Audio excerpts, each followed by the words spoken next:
My first guest is, of course, a lovely actress who's appeared in the films Uptown Girls, Just Married, and 8 Mile. Beginning this Friday, you can see her in Little Black Book. Please welcome Brittany Murphy.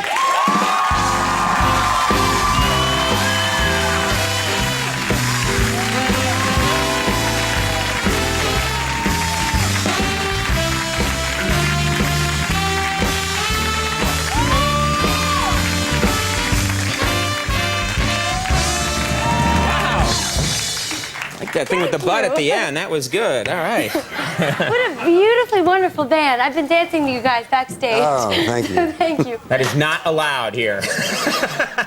Sorry. That's very nice. No, that was perfectly simple. They play weddings, bar mitzvahs. They rent those guys out. Good to know.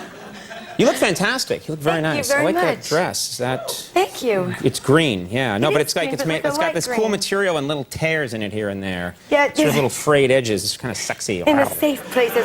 Why, thank you. Yeah, sorry. Thank you very much. Yeah, you're about to use a can of mace on me. Yeah. I know. Just never happened on a late night show. No, I don't have a purse. It doesn't go with this dress. Oh, so okay, good. Then you're I'm safe. You're fine. Now let's talk about Little Black Book. This is an interesting idea behind a movie because in this movie, you snoop and you find this little black book that has your lover's previous girlfriends. Correct. Yes, and you go looking. Is this something that you think a lot of women do? Do you think a lot of women snoop? Well, there was a test screening with that 500 people attended a couple of weeks ago. It's gotten a great response from people, which has been awesome. But and everyone had been asked after the screening if they had ever snooped, and 83% of all women said they did. Wow. And over 50% of the men said they did. That's oh no, interesting. maybe it was 30. Oh, really? So 30, it's like 37. Well, we don't know, so you can pretty much say whatever you want. It was 53. Right, really? Wow, now you've got it together. I heard it was 94. So women, you think, are more curious about, in general. Or maybe they just admit it. Maybe. So men are lying bastards is what you're saying. Right. I didn't say it. Conan. I think we get... men. Now, have you ever, Have you ever snooped? Me, no. That's it. There's this woman right here who went, yeah, yeah. It's true. I think we all have, but it's what you do. For example, what do you do? If you're, what kind of snooping would you do? You're in a relationship, what would you do? Well, I ask tons of questions, Right. and I know this is something that you understand. You do this every day. That's right. And we get to watch it. But, And I'm a pro. But I think you can tell by people's responses if they're telling you the truth or not. Right.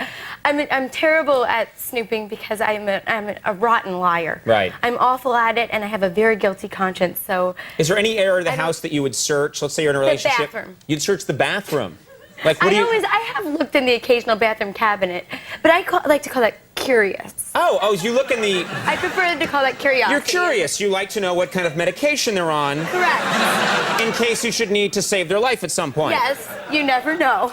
Wow, that is so... Because that's really personal stuff, what Does medication you're on. Need to take an asthma medication. Right. Must I take charge in a certain situation? Wow, that's such a classy way of saying I went through your medicine cabinet and took the blue pills. I think also lotions and potions tell a lot about people. You know, all yes, the little they do. lotions and things. Well, if you have lotions and potions at all, it probably says something about you. Or we could say products. Men aren't comfortable with the term lotions. Like sometimes here at the show, the people that do the hair and makeup will say, would you like to take this lotion home? And a guy gets weird, like, I don't want an emollient, a balm, a lotion, a cream. Those things all make me nervous. What about a creme? A creme would be nice. Put a little in my soup and it'd be nice. What makes you comfortable? What makes me comfortable? We like manly sounding Like stuff. chapstick? Does that sound too Chapstick sounds a little bit. I like take this power sander home and use it on your head. You know, round off the edges. Like emery board wouldn't be a good thing. No, you can't. No, that's not good. I'm very sensitive about these things. Now, I'm interested in this area. I'm told that you are very attracted to tall men, and I'm going somewhere with this.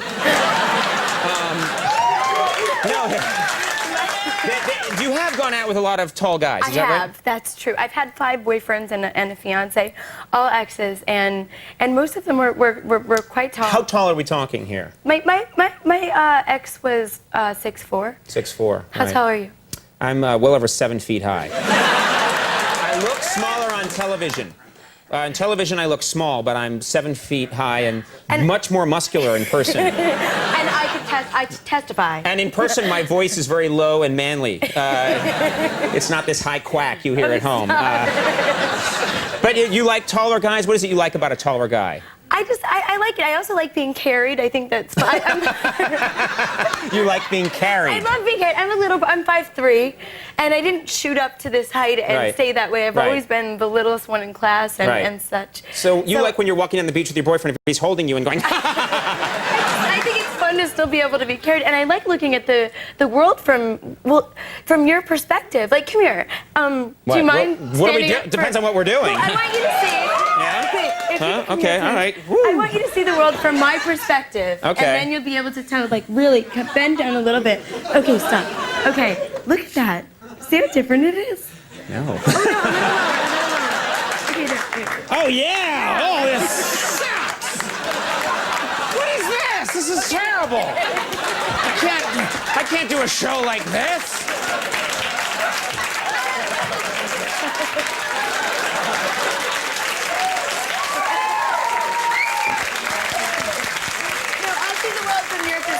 Can you see the world from my perspective? This is what I see when I walk around. Now you stand normal, please. Okay, normal. See, this is extraordinary to me. Now I see all the cameramen. Right.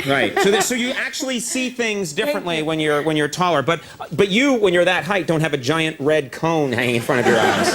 No, but I could if I wanted to. I'll get you one of these. They're cheap.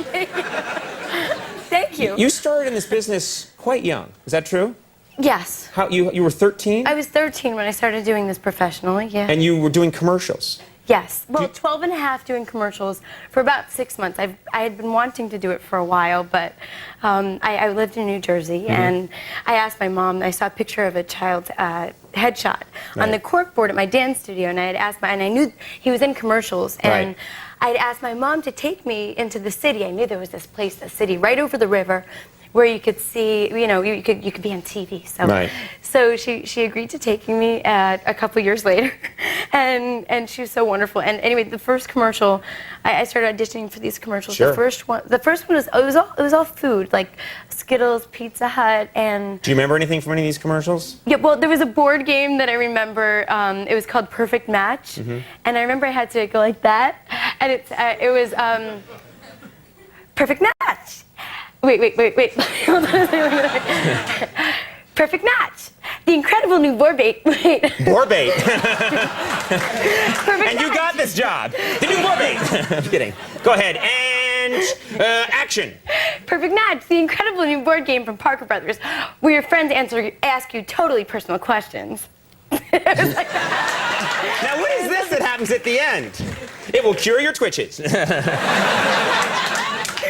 It was something that I probably did on the audition, and they kept on asking me to do it. Yeah, you could do it once, and now it's probably like burned something that I did, and they said, dude, that's what I remember. Burned into your mind. Big curly side ponytail. I like the twitch to the side, though. That's pretty cool.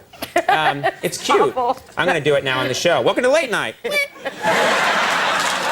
to see if it helps. It might help. Where I can ask you totally personal questions.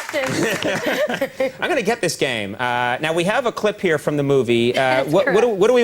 You're like, oh, right, I'm here to talk about a movie. No. I tend to get people off topic. Little Black Book. Little Black Book. Yes. What do people need to know about this clip?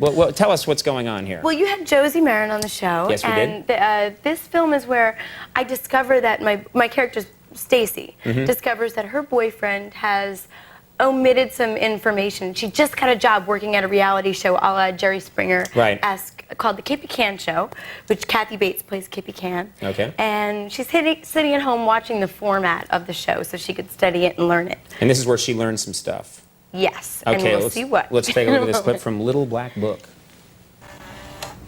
You heard Lulu Fritz barfing. Yeah, a couple times. Nasty. You think I'm gonna need a sweater in Detroit in May? What? You don't feel compelled to explain further? We dated a little. I told you that, didn't I? Let me think. No. Yeah, that's probably because we don't sit around talking about past relationships. She was a relationship. Come on, Stace. Yeah, we do. You told me about that med student you dated right before me. It's history. It's over. The past is past. That's before the past was a supermodel that barfed quietly. All right, shut it off, okay? Look, if you have to know, we had problems in bed. Just what you want to hear. Little Black Book opens tomorrow. You know, it was really delightful having you on the show. It's an absolute pleasure. Yeah, you're a lot of fun talking to. Being here. Yeah, well, thank and being you. had. Well, there you go, Brittany Murphy. Very cool. John Show, Conan will take a break. We'll be right back.